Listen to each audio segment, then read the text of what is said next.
మందులకి సప్లిమెంట్స్కి ఉన్న డిఫరెన్స్ సింపుల్గా చెప్తాను. మందులు ఏం చేస్తాయంటే సిమ్టమ్స్ని తగ్గిస్తాయి, ప్రాబ్లమ్ని కాదు. మీకు ఏవైతే ఇప్పుడు ఆ ప్రాబ్లం వల్ల పెయిన్ వస్తుంది, పెయిన్ కిల్లర్ వేసుకుంటారు, ఆ పెయిన్ని మాత్రమే తగ్గిస్తుంది, సిమ్టమ్ని మాత్రమే తగ్గిస్తుంది ఇన్స్టెంట్గా. మరి సప్లిమెంట్స్ ఏం చేస్తాయి? మీకు లాంగ్ రన్లో, దీర్ఘకాలంలో మనకు ఆ ప్రాబ్లం వేర్ల నుంచి మనకు ఆ ప్రాబ్లంని పర్మనెంట్గా తగ్గించడానికి సప్లిమెంట్స్ అనేవి హెల్ప్ అవుతాయి. సో ఇక్కడ మనకి ఒక సైంటిస్ట్, క్యాన్సర్ని డిస్కవరీ చేసిన సైంటిస్ట్ ఈయన, నోబెల్ ప్రైజ్ విన్నర్ ఈయన, డాక్టర్ ఆటో వార్బర్గ్. ఈయన మనకి ఏం చెప్తున్నారంటే, no disease including cancer can exist in an alkaline environment. మన బాడీ ఎప్పుడైతే ఆల్కలైన్ కండిషన్లో ఉంటుందో అక్కడ క్యాన్సర్ కూడా పుట్టే ఛాన్స్ అనేది ఉండదు.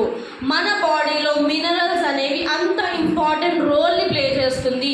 ప్రతి సెల్ వర్క్ అవ్వాలన్నా కూడా మినరల్స్ అనేది అవసరం. సో మినరల్స్ మన బాడీలో